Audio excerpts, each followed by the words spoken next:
ಯಾಕೆ ನಿಮ್ಮ ಹೆಸರು ಕೈ ತಪ್ಪೋಯ್ತು? ನಾವು ಯಾವುದೇ ಕಾರಣಕ್ಕೆ ಜಿಲ್ಲೆಯಲ್ಲಿ ಹೋಗ್ಬಿಟ್ಟು ಜಿಲ್ಲಾ ರಾಜಕಾರಣ ಮಾಡ್ಬೇಕಂತ ಇವತ್ತು ನಾವು ನೋಡ್ತಾ ಇಲ್ಲ. ಸುಧಾಕರ್ ಅವ್ರ ಜೊತೆ ನೀವು ಗುರುತಿಸ್ಕೊಂಡಿದ್ದೇ ನಿಮ್ಗೆ ಎಫೆಕ್ಟ್ ಆಯ್ತಾ? ಇಲ್ಲಿ ಏನು ಗುಂಪುಗಾರಿಕೆಯಿಂದ ಮಾಡಿದಾರೋ ಇಲ್ಲ ಅಂತ ಹೇಳಿದ್ರೆ ಪಕ್ಷ ತೀರ್ಮಾನ ಮಾಡಿದಾರೋ ಅದು ನಮ್ಗೆ ಯಾವುದೇ ಕಾರಣಕ್ಕೆ ಸಂಬಂಧ ಇಲ್ಲ. ವಿಜಯೇಂದ್ರ ಮತ್ತು ಸುಧಾಕರ್ ಅವ್ರಿಗೆ ನಿಜವಾಗ್ಲೂ ಏನಾದ್ರೂ ಟಗಾಫರ್ ಇದೆಯಾ? ಹೈಕಮಾಂಡ್ ಅದನ್ನ ಸಹಿಸೋದು ಇಲ್ಲ. ನಿಮ್ಮಲ್ಲೂ ಒಂದು ತಾಕತ್ ಇದೆಯಾ ಇಲ್ಲಿ ಗೆಲ್ಲೋದು? ನಮ್ಮಂತವ್ರ ಪಕ್ಷ ಕಟ್ಟೋರಿಗೆಲ್ಲ ತೊಂದರೆ. ಚಿಕ್ಕಬಳ್ಳಾಪುರ ಜಿಲ್ಲಾಧ್ಯಕ್ಷರ ಸ್ಥಾನದ ಆಯ್ಕೆ ಪ್ರಕ್ರಿಯೆ ಇವತ್ತು ರಾಜ್ಯ ಮಟ್ಟದಲ್ಲಿ ಸಂಚಲನ ಸೃಷ್ಟಿ ಮಾಡಿದೆ ಅಂತಲೇ ಹೇಳ್ಬೋದು. ಸಂಸದ ಡಾಕ್ಟರ್ ಕೆ ಸುಧಾಕರ್, ರಾಜ್ಯಾಧ್ಯಕ್ಷ ವಿಜೇಂದ್ರ ಜೊತೆ ಟಗಾಫರ್ ಶುರುವಾಗಿದೆ. ಈ ಮೂಲಕ ಇದು ರಾಜ್ಯದ ರಾಜಕೀಯವನ್ನು ಎತ್ತ ಎಳೆಸ್ಕೊಂಡು ಹೋಗುತ್ತೆ, ಎತ್ತ ಸೆಳೆಯುತ್ತೆ ಅನ್ನೋದ್ರ ಬಗ್ಗೆ ಬಹಳಷ್ಟು ಕುತೂಹಲಗಳು ಕಾಡ್ತಾ ಇದೆ. ಯಾಕೆಂದರೆ ಇವತ್ತಿನ ದಿನಗಳಲ್ಲಿ ಯತ್ನಾಳಿಂದ ಶುರುವಾಗಿರ್ತಕ್ಕಂಥ ಆಂತರಿಕ ಬಂಡಾಯ ಇವತ್ತು ಡಾಕ್ಟರ್ ಕೆ ಸುಧಾಕರ್ ವರೆಗೂ ಮುಟ್ಟಿದೆ. ಅಂದರೆ ಅದರ ಹಿನ್ನೆಲೆಯಲ್ಲಿ ಯಾರ ಕೈವಾಡ ಇದೆ ಅನ್ನೋದು ಕೂಡ ಬಹಳ ಪ್ರಮುಖವಾಗುತ್ತೆ. ಹೀಗಿರುವಾಗ ಚಿಕ್ಕಬಳ್ಳಾಪುರ ಜಿಲ್ಲಾಧ್ಯಕ್ಷ ಸ್ಥಾನಕ್ಕೆ ಪ್ರಬಲ ಪೈಪೋಟಿಯಾಗಿ ನಿಂತಿರ್ತಕ್ಕಂತಹ ರಾಮಚಂದ್ರ ಗೌಡರಿಗೆ ಕೊನೆ ಕ್ಷಣಗಳಲ್ಲಿ ಅಧ್ಯಕ್ಷ ಸ್ಥಾನ ತಪ್ಪಿದೆ ಅಂತಕ್ಕಂಥ ಕೂಗು ಕೇಳಿ ಬರ್ತಾ ಇದೆ. ಅದು ಯಾವ ರೀತಿ ತಪ್ತಾ ಅಥವಾ ಮೊದಲೇ ಹುನ್ನಾರ ನಡೆದಿತ್ತಾ ಅಥವಾ ಅಧ್ಯಕ್ಷ ಸ್ಥಾನಕ್ಕೆ ಏನಾದರೂ ಎಡರು ತೊಡರುಗಳು ಉಂಟಾಯ್ತಾ? ಇವೆಲ್ಲದರ ಬಗ್ಗೆ ನಾವಿವತ್ತು ರಾಮಚಂದ್ರ ಗೌಡ್ರ ಹತ್ರನೇ ಕೇಳಿ ತಿಳ್ಕೊಳ್ಳೋಣ. ಸರ್ ನಮಸ್ತೆ. ನಮಸ್ತೆ. ಇವತ್ತು ಲಾಸ್ಟ್ ಮೂಮೆಂಟಲ್ಲೇ ನಿಮ್ಮ ಹೆಸರು ಪಕ್ಕಕ್ಕೆ ಬಂದಿದೆ, ಸಂದೀಪ್ ರೆಡ್ಡಿ ಹೆಸರು ಮುನ್ನೆಲೆಗೆ ಬಂದಿದೆ. ಏನು ಸರ್ ಇದು ಫಸ್ಟ್ ರಿಯಾಕ್ಷನ್? ರಾಜಕಾರಣದಲ್ಲಿ ಪ್ರಜಾಪ್ರಭುತ್ವದಲ್ಲಿ ಇವತ್ತು ಪರ ವಿರೋಧ ಇರ್ತಕ್ಕಂಥದ್ದು ಜಗಜ್ಜಾಹೀರಾತು. ಇವತ್ತು ನಮ್ಮ ಜಿಲ್ಲೆಯಲ್ಲಿ ಶಿಡ್ಲಘಟ್ಟಕ್ಕೆ ಒಂದು ಸರಿನೂ ಜಿಲ್ಲಾ ಅಧ್ಯಕ್ಷ ಸ್ಥಾನ ಕೊಟ್ಟಿಲ್ಲ ಅಂತಕ್ಕಂಥದ್ದು ಇತ್ತು. ಅದೇ ರೀತಿ ಜಾತಿವಾರು ನೋಡಿದ್ರೂ ಕೂಡ ಇತ್ತು. ಆ ಒಂದು ಸಿಚುವೇಷನಲ್ಲಿ ನಮ್ಮಲ್ಲಿರ್ತಕ್ಕಂಥ ಎಲ್ಲ ನಾಯಕರು, ನಮ್ಮಲ್ಲಿರ್ತಕ್ಕಂಥ ಎಲ್ಲ ಜಿಲ್ಲೆಯಲ್ಲಿರ್ತಕ್ಕಂಥ ಎಲ್ಲ ಮಂಡಲ ಅಧ್ಯಕ್ಷರು ಕೂಡ ಶಿಡ್ಲಘಟ್ಟದಲ್ಲಿ ಸಾಕಷ್ಟು ಕಡಿಮೆ ಅವಧಿಯಲ್ಲಿ ಪಕ್ಷ ಕಡಿಮೆ ಇದ್ದ ಪಕ್ಷನ ದೊಡ್ಡ ಮಟ್ಟಕ್ಕೆ ಬೆಳೆಸಿರ್ತಕ್ಕಂಥದ್ದು ಈಗಾಗಲೇ ಎಲ್ಲರಿಗೂ ಗೊತ್ತಿರ್ತಕ್ಕಂಥ ವಿಷಯ. ಎಲ್ಲರ ಒತ್ತಾಯ ಮೇರೆಗೆ ಜಿಲ್ಲೆಯಲ್ಲಿ ಕೂಡ ನಾವೇನು ಶಿಡ್ಲಘಟ್ಟದಲ್ಲಿ ತಾವು ನೋಡಿದ್ರೆ ಒಂದು 3/4 ಎಕರೆಯಲ್ಲಿ ನಮ್ಮ BJP ಆಫೀಸ್ನ ಮಾಡಿದ್ದೀವಿ. ಈ ಥರ ಒಂದು ಆಫೀಸು ಜಿಲ್ಲೆಯಲ್ಲಿರಬೇಕು, ಜಿಲ್ಲೆಯಲ್ಲಿ ಸಂಘಟನೆ ಗಟ್ಟಿಯಾಗಿ ಮಾಡಬೇಕು. ಎಲ್ಲ ತಾಲೂಕಲ್ಲಿ ಕೂಡ ಈ ಬಾರಿ BJP ದೊಡ್ಡ ಮಟ್ಟಕ್ಕೆ ಬೆಳಿಬೇಕು ಅಂತ ಒತ್ತಾಯ ಮೇರೆಗೆ ನಾನು ಕೂಡ ಒಪ್ಕೊಂಡಿದ್ದೆ. ಇಲ್ಲ ನನ್ನ ಅಪ್ಲಿಕೇಶನ್ ಆಗ್ತಾ ಇರಲಿಲ್ಲ. ಒಂದು ಜಾತಿ, 2 ನಮ್ಮ ಶಿಡ್ಲಘಟ್ಟಕ್ಕೆ ಇದುವರೆಗೂ ಕೊಟ್ಟಿಲ್ಲ. ಚಿಂತಾಮಣಿಗೆ 2 ಬಾರಿ ಕೊಟ್ಟಿದ್ದಾರೆ, ಗೌರಿಬಿದನೂರಿಗೆ 2 ಬಾರಿ ಕೊಟ್ಟಿದ್ದಾರೆ, ಚಿಕ್ಕಬಳ್ಳಾಪುರಕ್ಕೆ ಕೊಟ್ಟಿದ್ದಾರೆ, ಬಾಗೇಪಲ್ಲಿ ಕೊಟ್ಟಿದ್ದಾರೆ. ಆದರೆ ಇವತ್ತುವರೆಗೂ ಶಿಡ್ಲಘಟ್ಟಕ್ಕೆ ಕೊಟ್ಟಿರಲಿಲ್ಲ. ಈ ಒಂದು ಎಲ್ಲ ಒಂದು ಆಧಾರದ ಮೇಲೆ ನಮಗೆ ಕೊಡಬೇಕು ಅಂತ ಎಲ್ಲ ನಾಯಕರು ಕೂಡ ಪ್ರಬಲವಾಗಿ ಹೇಳಿದರು. ಪಕ್ಷ ಕಟ್ಟತಕ್ಕಂಥ ವ್ಯಕ್ತಿ ಇದ್ದಾರೆ, ಯುವಕರಿದ್ದಾರೆ, ಮಾಡಬೇಕು ಅನ್ನೋದೊಂದು ಇತ್ತು. ಆದರೆ ಇವತ್ತು ನಮ್ಮ ಪಕ್ಷದಲ್ಲಿ ಏನು ಆಂತರಿಕವಾಗಿ ನಡೀಬೇಕಾದ ಚರ್ಚೆಗಳು ಬಹಿರಂಗವಾಗಿ ನಡೀತಕ್ಕಂಥದ್ದು ಕೂಡ ಸ್ವಲ್ಪ ದುರಾದೃಷ್ಟ ಇದೆ. ಸರ್, ಈಗ ನೀವು ಕಳೆದ 1 ವರ್ಷದಿಂದ ಅಂದರೆ ಲಾಸ್ಟು ಚುನಾವಣಾ ಸಂದರ್ಭದಲ್ಲಿ MLA ಚುನಾವಣೆ ಸಂದರ್ಭದಲ್ಲಿ ಬಂದಂತಕ್ಕಂಥವ್ರು ಅಲ್ಲಿಂದ ಇಂದಿನವರೆಗೂ ಪಕ್ಷವನ್ನು ಸಂಘಟನೆ ಮಾಡ್ಕೊಂಡು ಬಂದಿರತಕ್ಕಂಥದ್ದು ಇರ್ಬೋದು, ಅಥವಾ ಕಾರ್ಯಕರ್ತರ ಸಂಖ್ಯೆಯನ್ನು ವೃದ್ಧಿಸ್ಕೊಂಡು ಹೋಗಿರತಕ್ಕಂಥದ್ದು ಇರ್ಬೋದು. ನಿಮ್ಮ ಸಂಪೂರ್ಣ ಶ್ರಮ ಇಲ್ಲಿ ಶಿಡ್ಲಘಟ್ಟ ಕ್ಷೇತ್ರದಲ್ಲಿ ಕಂಡು ಬರ್ತಾ ಇದೆ. ಯಾಕೆ ನಿಮ್ಮ ಹೆಸರು ಕೈ ತಪ್ಪೋಯ್ತು? ಕೇವಲ ಶಿಡ್ಲಘಟ್ಟಕ್ಕೆ ಕೊಡಬಾರ್ದು ಅನ್ನೋದು ಒಂದೇ ಕಾರಣನ, ಅಥವಾ ನಿಮ್ಮ ಬ್ಯಾಕ್ಗ್ರೌಂಡಲ್ಲಿ ಏನಾದರೂ ನಿಮ್ಮ ವಿರುದ್ಧ ಏನಾದರೂ ಚಟುವಟಿಕೆ ನಡೀತಾ?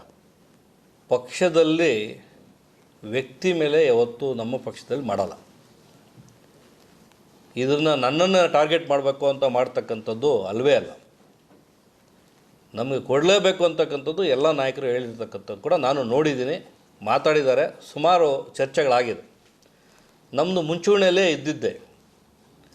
ಆದರೆ ಪಕ್ಷದಲ್ಲಿ ಆಂತರಿಕವಾಗಿ ಯಾವ ಥರ ಮಾಡಬೇಕು, ಏನು ಮಾಡಬೇಕು ಅಂತಕ್ಕಂಥದ್ದು ಏನು ತೀರ್ಮಾನ ಮಾಡ್ಕೊಂಡಿದ್ದಾರೆ ಮಾಡಿ, ಚುನಾವಣೆಯಲ್ಲಿ ಪ್ರಕ್ರಿಯೆ ಮಾಡಿ 3 ಜನ ಹೆಸರು ಕಳಿಸಿ 3 ಜನ ಹೆಸರಲ್ಲಿ ಯಾರನ್ನು ಮಾಡಬೇಕು, ಯಾವ ಆಧಾರದಲ್ಲಿ ಮಾಡಬೇಕು ಅಂತ ಪಕ್ಷದ ತೀರ್ಮಾನ.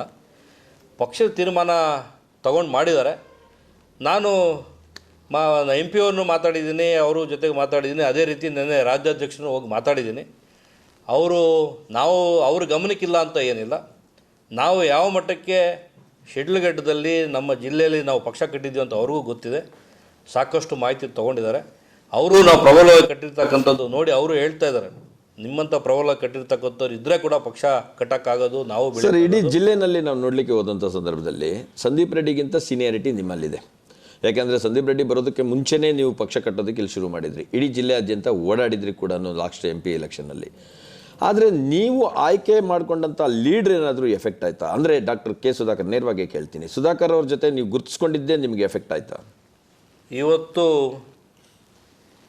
ನಾನು ಯಾವುದೇ ಕಾರಣಕ್ಕೆ ಒಬ್ಬ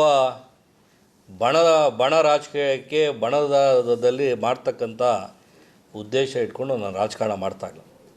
ಇವತ್ತು ನಮ್ಮ ಶಿಡ್ಲಘಟ್ಟದಲ್ಲಿ ಇರ್ತಕ್ಕಂಥ ಎಲ್ಲ ನಾಯಕರು ಇರ್ತಕ್ಕಂಥ ಎಲ್ಲ ನಮ್ಮ ಸಪೋರ್ಟರ್ಸು ಇರ್ತಕ್ಕಂಥ ಎಲ್ಲರಿಗೂ ನಾವು ಇಲ್ಲಿ ಪಕ್ಷ ಕಟ್ಟಬೇಕು, ಇಲ್ಲಿ ಸಂಘಟನೆ ಮಾಡಬೇಕು, ಪಕ್ಷ ತರಬೇಕು, ನಮ್ಮ ಕ್ಷೇತ್ರದಲ್ಲಿ ನಾವು MLA ಆಗಬೇಕು ಅಂತ ಅಜೆಂಡಾ ಇಟ್ಕೊಂಡೆ ನಾವು ಮಾಡ್ತಾ ಇದ್ದೀವಿ ಹೊರತು ನಾವು ಯಾವುದೇ ಕಾರಣಕ್ಕೆ ಜಿಲ್ಲೆಯಲ್ಲಿ ಹೋಗ್ಬಿಟ್ಟು ಜಿಲ್ಲಾ ರಾಜಕಾರಣ ಮಾಡಬೇಕಂತ ಇವತ್ತು ನಾವು ನೋಡ್ತಾ ಇಲ್ಲ, ನೋಡೂ ಇಲ್ಲ. ಬಟ್ ಎಲ್ಲರ ಒತ್ತಾಯ ಮೇರೆಗೆ ಮಾತ್ರ ನಾನು ಒಂದು ಅಪ್ಲಿಕೇಶನ್ ಹಾಕಿದ್ದು ನಿಜ, ಆಕಾಂಕ್ಷಿ ಇದ್ದೆ. ಬಟ್ ನಮಗೆ ಇಲ್ಲಿ ಏನು ಗುಂಪುಗಾರಿಕೆಯಿಂದ ಮಾಡಿದಾರೋ ಇಲ್ಲ ಅಂತ ಹೇಳಿದ್ರೆ ಪಕ್ಷ ತೀರ್ಮಾನ ಮಾಡಿದಾರೋ ಅದು ನಮಗೆ ಯಾವುದೇ ಕಾರಣಕ್ಕೆ ಸಂಬಂಧ ಇಲ್ಲ. ಬಟ್ ಪಕ್ಷ ಏನು ಹೇಳುತ್ತೆ, ಪಕ್ಷ ಏನು ಮಾಡುತ್ತೆ ಅದನ್ನು ಮಾಡ್ಕೊಂಡು ಹೋಗ್ತಕ್ಕಂಥ ಸರ್, ಪಕ್ಷದಲ್ಲಿ ಎಲ್ಲವೂ ಸರಿ ಇಲ್ಲ ಅಂತಕ್ಕಂಥದ್ದು ಸ್ಪಷ್ಟವಾಗಿ ಕಾಣಿಸ್ತಾ ಇದೆ. ಯಾಕೆಂದರೆ ಇತ್ತೀಚೆಗೆ ನಡೀತಾ ಇರ್ತಕ್ಕಂಥ ಬೆಳವಣಿಗೆಗಳು. ಇವತ್ತು ವಿಜಯೇಂದ್ರ ಮತ್ತು ಸುಧಾಕರ್ ಅವರಿಗೆ ನಿಜವಾಗ್ಲೂ ಏನಾದರೂ ಟಗಾಫರ್ ಇದೆಯಾ? ವಿರುದ್ಧ ಭಾವನೆಗಳು ವ್ಯಕ್ತ ಆಗ್ತಾ ಇದೆಯಾ? ಯಾಕೆಂದರೆ ತುಂಬ ತಳಹಂತದಿಂದ ಬಂದಿರತಕ್ಕಂಥ ಕಾರ್ಯಕರ್ತರು ನೀವು ಪಕ್ಷದಲ್ಲಿ. ಇವತ್ತು ನೀವು ಹೇಳ್ದಂಗೆ ಪಕ್ಷದಲ್ಲಿ ಆಂತರಿಕವಾಗಿ ಏನೆಲ್ಲ ಗೊಂದಲ ಇದೆ ಅಂತಕ್ಕಂಥದ್ದು ಜಗಜ್ಜಾಹೀರಾತಾಗಿದೆ. ಎಲ್ಲವೂ ಸರಿಯಿಲ್ಲ ಅಂತಕ್ಕಂಥದ್ದು ದಿನ ಬೆಳಗ್ಗೆ ನಾವು TV ಆನ್ ಮಾಡಿದ್ರೆ ಅದೇ ಬರ್ತಾಯಿದೆ. ನಮ್ಮ ಹೋರಾಟ ಇವತ್ತು ರಾಜ್ಯ ಸರ್ಕಾರ ಏನು ಮಾಡ್ತಾಯಿದೆ, ಸರ್ಕಾರದಿಂದ ನೆಟ್ಟಗೆ ಕೆಲಸ ಮಾಡಿಸ್ತಕ್ಕಂಥದ್ದು, ಸರ್ಕಾರದಲ್ಲಿ ಏನಾಗ್ತಾಯಿದೆ ನೋಡ್ತಕ್ಕಂಥ ಮಾಡಬೇಕಾಗಿತ್ತು. ಇತ್ತೀಚಿನ ದಿನಗಳಲ್ಲಿ ಇವತ್ತೇನು ನಮ್ಮ ಬೆಳವಣಿಗೆ ನಡೀತಾ ಇದೆ, ಆ ಬೆಳವಣಿಗೆ ನಡೀಬಾರ್ದು. ನಮ್ಮ ಪಕ್ಷದಲ್ಲಿ ಯಾವುದೇ ಕಾರಣಕ್ಕೆ ನಮ್ಮಲ್ಲಿ ಇರ್ತಕ್ಕಂಥ ಹೈಕಮಾಂಡ್ ಅದನ್ನು ಸಹಿಸೋದು ಇಲ್ಲ. ಬಟ್ ಆದರೆ ಅವರೆಲ್ಲ ಗಮನಿಸ್ತಾ ಇದ್ದಾರೆ, ಹತ್ತಿರದಲ್ಲಿ ಇದಕ್ಕೆಲ್ಲ ತೆರೆ ಎಳಿತಾರೆ. ನಮ್ಮ ಪಕ್ಷ ದೊಡ್ಡ ಮಟ್ಟಕ್ಕೆ ಬೆಳೀತಕ್ಕಂಥ ಮುನ್ಸೂಚನೆ ಇರ್ತಕ್ಕಂಥದ್ದು ಇವತ್ತು ಇದೆ. ಕಾಂಗ್ರೆಸ್ಸು ಇವತ್ತು ಯಾವ ಮಟ್ಟಕ್ಕೆ ದುರಾಡಳಿತ ನಡೀತಕ್ಕಂಥದ್ದು ಎಲ್ಲರೂ ಜಗಜ್ಜಾಹೀರಾತಾಗಿದೆ. ನಮ್ಮ ಪಕ್ಷದಲ್ಲಿರ್ತಕ್ಕಂಥ ಗೊಂದಲನ ನೆನ್ನೆ ನಾನು ಮಾತಾಡಬೇಕಾದ್ರೆ ಅಧ್ಯಕ್ಷರು ಹೇಳಿದ್ದಾರೆ, ಅತಿ ಶೀಘ್ರದಲ್ಲಿ ಇರ್ತಕ್ಕಂಥ ಎಲ್ಲ ಗೊಂದಲನೂ ಕೂಡ ತೆರೆ ಎಳಿತೀವಿ, ಸಮಸ್ಯೆ ಎಲ್ಲ ಬಗೆಹರಿಸ್ತೀವಿ ಅಂತ ಹೇಳಿದ್ದಾರೆ. ಅದು ಆದಷ್ಟು ಬೇಗ ಆಂತರಿಕವಾಗಿ ಇರ್ತಕ್ಕಂಥದ್ದು ಜಗಜ್ಜಾಹೀರಾತ ಏನು ಇವತ್ತು ಗೊಂದಲ ಆಗಿದೆ ಅದನ್ನು ಬೇಗ ಮುಗಿಸ್ಬೇಕು ಅಂತ ನಾನು ವಿನಂತಿ ಮಾಡಿದ್ದೆ. ಸರ್, ಅತ್ಯಂತ ಸೀನಿಯರ್ ಲೀಡರ್ SR ವಿಶ್ವನಾಥ್ ಅವರು ಇದುವರೆಗೂ ಮಂತ್ರಿ ಸ್ಥಾನ ಪಡ್ಕೊಂಡಿಲ್ಲ, ಆದರೂ ಕೂಡ ಕಾರ್ಯಕರ್ತರಾಗಿ ಅಥವಾ ಶಾಸಕರಾಗಿ ಮುಂದುವರಿತಾ ಇದ್ದಾರೆ.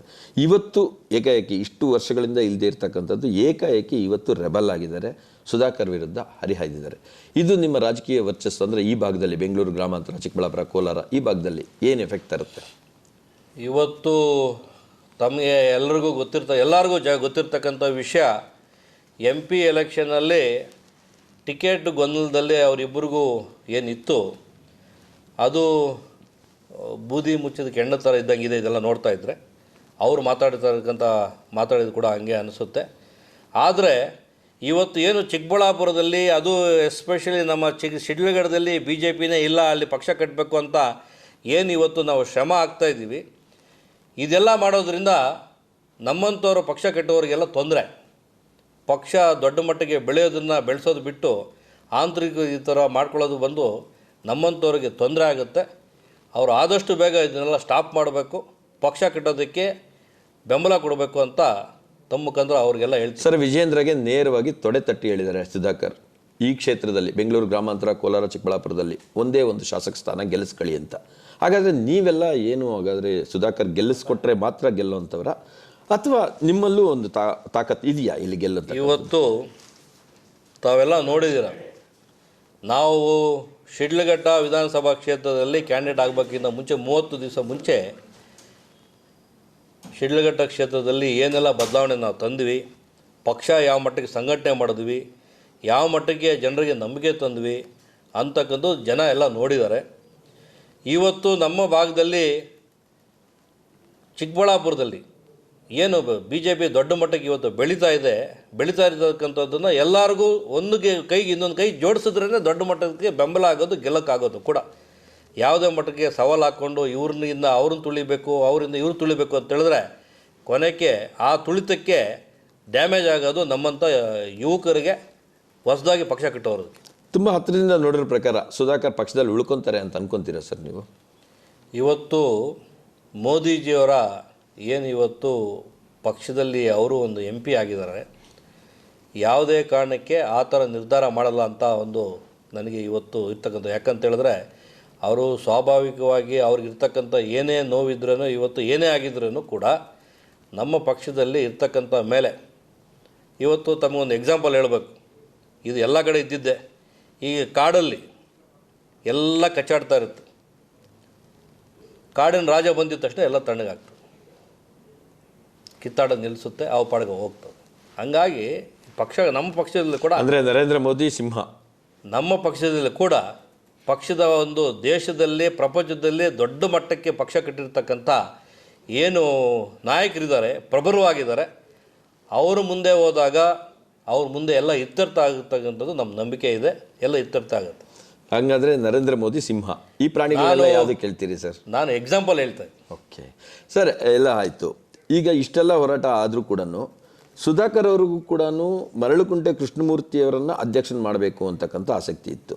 ನಿಮ್ಮ ಪ್ರಯತ್ನ ಯಾರ ಕಡೆಯಿಂದ ಶುರುವಾಗಿತ್ತು? ನೀವು ಯಾಕೆ ಮಿಸ್ ಮಾಡಿಕೊಂಡ್ರಿ? ನನ್ನ ಪ್ರಯತ್ನ ಮಿಸ್ ಆಗಿಲ್ಲ. ಸುಧಾಕರ್ ಅವರೇ ಹೇಳಿದ್ದಾರೆ ನಿನ್ನೆ. ಸುಧಾಕರ್ ಅವರು ಇವತ್ತು ಏನಾಗಿದೆ, ಇವತ್ತು ಪಕ್ಷದಲ್ಲಿ ಸಿದ್ಧಾಂತಗಳಲ್ಲಿ, ಪಕ್ಷ ಸಿದ್ಧಾಂತಗಳಲ್ಲಿ ಮೆರಿಟ್ಸಲ್ಲಿ ಆಗಬೇಕಾಗಿರೋ ಒಂದು ಸಿಚುವೇಶನ್ ಬಂದಾಗ ಯಾರನ್ನು ಮಾಡ್ಬೋದು ಅಂತ ಕೂಡ ಇರ್ತದೆ. ಈಗ ನಾನು ಈ ಪಕ್ಷ ಸಂಘಟನೆಗೆ ಬಂದಿರತಕ್ಕಂಥದ್ದು 2-3 ವರ್ಷ ಆಗಿದೆ. ಸಂಘಟನೆಯಲ್ಲಿ ತುಂಬ ಕೆಲಸ ಮಾಡಿ ಬಂದಿರಬೇಕು, ಹಿಂದೆ ಬೇರೆ ಯಾವೊಂದು ಹುದ್ದೆಗಳಲ್ಲಿರಬೇಕು ಅಂತಕ್ಕಂಥದ್ದು ಮಾನದಂಡಗಳು ಬಂದ ಆ ಥರ ಪಕ್ಷದಲ್ಲಿ ಕೂಡ ಕನ್ಸಿಡರ್ ಮಾಡಬೇಕಾಗತ್ತೆ. ಹಂಗಾಗಿ ಆ ಒಂದು ಮಾನದಂಡಗಳಿಗೆ ಆ ಒಂದು ಇದ್ರ ಮೇರೆಗೆ ಕೃಷ್ಣಮೂರ್ತಿಯವರ ಹೆಸರು ಅವರು ಹೇಳಿರ್ಬೋದು. ಬಟ್ ಆದರೆ ಅವರು ನನ್ನ ಹೆಸರು ತುಂಬ ಪ್ರಬಲವಾಗಿ ಕೂಡ ಅವರು ಹೇಳಿದರು. ಅವ್ರು ಹೇಳಿದ್ದಕ್ಕೆ ಕಾರಣ ಕೂಡ ಇದೆ. ಯಾಕಂದರೆ ನಾವು ಪಕ್ಷ ಕಟ್ಟೋದಕ್ಕೆ ಎಷ್ಟು ಮಟ್ಟಕ್ಕೆ ನಾವು ಶಿಸ್ತಾಗಿ ಪಕ್ಷ ಕಟ್ತಾ ಇರ್ತೀವಿ ಅಂತ ಎಲ್ಲರಿಗೂ ಗೊತ್ತಿದೆ. ಹಂಗಾಗಿ ಅವರು ಹೇಳಿದ್ದಾರೆ, ಇವತ್ತು ರಾಜ್ಯಾಧ್ಯಕ್ಷರು ನಿನ್ನೆ ಹೇಳಿದ್ದಾರೆ. ಹಂಗಾಗಿ ಇವತ್ತು ಪಕ್ಷದಲ್ಲಿ ಏನು ಮಾಡಿರ್ತಕ್ಕಂಥ ತೀರ್ಮಾನ ಏನಿದೆ, ಆ ತೀರ್ಮಾನದ ಬಗ್ಗೆ ಇವತ್ತು ಏನೆಲ್ಲ ನಡೀತಾ ಇದೆ ಅದು ತಾನಾಗೆ ಸರೋಗುತ್ತೆ ಅಂತ ಒಂದು ನನ್ನ ಸರ್ ನಿರೀಕ್ಷೆ ಹುಸಿಯಾಗಿದೆ. ನೆಕ್ಸ್ಟ್ ಏನು ಸರ್? ನನಗೆ ನಿರೀಕ್ಷೆ ಇರಲಿಲ್ಲ. ನಮ್ಮಲ್ಲಿರ್ತಕ್ಕಂಥ ಎಲ್ಲ ಮುಖಂಡರು ಏನಿದ್ದಾರೆ, ಒಂದು ಹೇಳಿದೆ ನಿಮಗೆ, ಇದೇ ರೀತಿ ಒಂದು ಜಾತಿವಾರು ಇರ್ಬೋದು, ಅದೇ ಮತ್ತು ತಾಲೂಕುವಾರು ಇರ್ಬೋದು, ಕೊಡಬೇಕಾಗಿರ್ತಕ್ಕಂಥ ಒಂದು ಏನು ನಮ್ಮ ತಾಲೂಕಿಗೆ ಬರಬೇಕಾಗಿರ್ತಕ್ಕಂಥ ಒಂದು ನಿರೀಕ್ಷೆಯಲ್ಲಿ ನಮ್ಮವರೆಲ್ಲ ಹೇಳಿದ ಮೇಲೆ, ಅದೇ ರೀತಿ ಜಿಲ್ಲೆಯಲ್ಲಿರ್ತಕ್ಕಂಥ ಎಲ್ಲ ಮುಖಂಡರು ನಮ್ಮ ಒಂದು ಕಾರ್ಯವೈಖರಿ ನೋಡಿ ಹೇಳಾದಮೇಲೆ ಕೂಡ ನಾನು ಆಯಿತು ಅಂತ ಹೇಳಿದ್ದೆ ಹೊರತು ನನ್ನ ಪ್ರಯಾರಿಟಿ ಬಂದು ನಮ್ಮ ತಾಲೂಕಲ್ಲಿ ನಮ್ಮ ಪಕ್ಷನ ಕಟ್ಟಬೇಕು, ನಾವಿಲ್ಲಿ MLA ಆಗಬೇಕು ಅಂತಕ್ಕಂಥ ನಮ್ಮ ಪ್ರಯಾರಿಟಿ ಇದೆ. ನನಗೆ ಯಾವುದೇ ಒಂದು ಹುಸಿ ಇಲ್ಲ, ನನಗಿನ್ನೂ ಏನು ಸಂತೋಷ ಇದೆ. ನಮ್ಮ ತಾಲೂಕಲ್ಲೇ ಕೊಟ್ಟಿದ್ರೆ ನನಗೆ ಜವಾಬ್ದಾರಿ ಜಾಸ್ತಿ ಆಗ್ತಾಯಿತ್ತು. ನಮ್ಮ ತಾಲೂಕಲ್ಲಿ ಕಟ್ಟೋಕ್ಕೆ ಏನಾದರೂ ತೊಂದರೆ ಆಗ್ತಾಯಿತ್ತು ಅನ್ನೋ ಗೊತ್ತಿಲ್ಲ. ಬಟ್ ಆದರೆ ಇವತ್ತು ನನಗೇನು ಸಂತೋಷ ಇದೆ, ಇವತ್ತು ಇಲ್ಲಿ ನಮ್ಮ ತಾಲೂಕಲ್ಲಿ ಪಕ್ಷ ಕಟ್ಟತಕ್ಕಂಥ ಕೆಲಸ ಇನ್ನೂ ಅಲ್ಲಿ ಹಾಕಿರ್ತಕ್ಕಂಥ ಎಫರ್ಟ್ನ ಇಲ್ಲೇ ಹಾಕ್ತೀವಿ. ದೊಡ್ಡ ಮಟ್ಟಕ್ಕೆ ಈ ಸರಿ ಮತ ತಗೊಂಡು ಈ ಸರಿ MLA ಆಗ್ತೀವಿ. ಇದಿಷ್ಟು ರಾಮಚಂದ್ರೇಗೌಡರವರ ಮಾತುಗಳು. ಏನು ಪಕ್ಷದ ಆಂತರಿಕ ಕಲಹದಲ್ಲಿರ್ತಕ್ಕಂಥ ಕಲಹಗಳು ಪಕ್ಷದ ಕಾರ್ಯಕರ್ತರಿಗೆ ಬಹಳಷ್ಟು ಹೊಡೆತವನ್ನು ತರ್ತಾ ಇದೆ. ಆದಷ್ಟು ಬೇಗ ಆ ಕಲಹಗಳು ನಿರ್ನಾಮ ಆಗಲಿ, ಅದರ ಜೊತೆಗೆ ಪಕ್ಷ ಅತ್ಯುನ್ನತವಾಗಿ ಬೆಳೀಲಿ ಅನ್ನೋದ್ರ ಜೊತೆಗೆ ನನಗೆ ಅಧ್ಯಕ್ಷ ಸ್ಥಾನದ ಆಕಾಂಕ್ಷೆಗಿಂತ ಕ್ಷೇತ್ರದ ಅಭಿವೃದ್ಧಿಯೇ ಹೆಚ್ಚು ಒಲವು, ಹಾಗಾಗಿ ನಾನು ಕ್ಷೇತ್ರದಲ್ಲಿ ಕೆಲಸ ಮಾಡ್ಕೊಂಡು ಹೋಗೋದಕ್ಕೆ ಇದು ಅವಕಾಶ ಮಾಡಿಕೊಟ್ಟಿದೆ ಅನ್ನೋ ಮಾತನ್ನು ಕೂಡ ಹೇಳ್ತಾ ಇದ್ದಾರೆ.